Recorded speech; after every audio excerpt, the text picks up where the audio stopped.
So much. The budget deadline is less than a month away. Mayor Bloomberg's latest proposal is calling for big cuts. The city's youngest residents may stand to lose the most.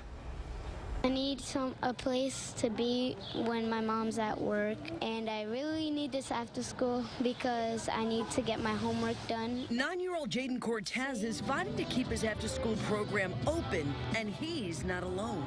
I'm really disappointed. It also helps so that my dad can continue working. These kids are among 47,000 New York City children at risk of losing their after-school program due to budget cuts.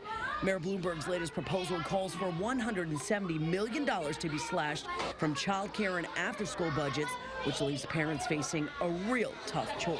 It's on everybody's mind. I mean, we have to figure out options of either babysitting or changing work schedules. The Education Alliance on the East Side Housing Settlement runs several after-school programs on the Lower East Side and in the South Bronx.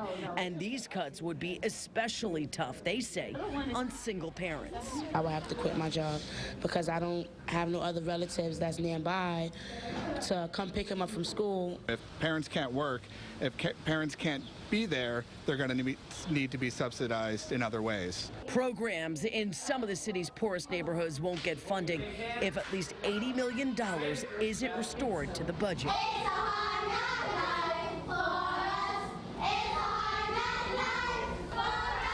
All right, joining us this morning to talk about this and other issues impacting New York City school students is Chancellor Dennis Walcott. So nice to have you here this morning. It's a pleasure to be here this morning. So let's talk about the cuts that are affecting the after-school programs. What would you like to say to parents here? Well, I mean, one of the things the mayor said in the presentation of the executive budget, he believes in after-school programs. Right. And we're going to be talking to the city council. I know ongoing discussions are taking place with the city council and members of the administration on how we restore the cuts.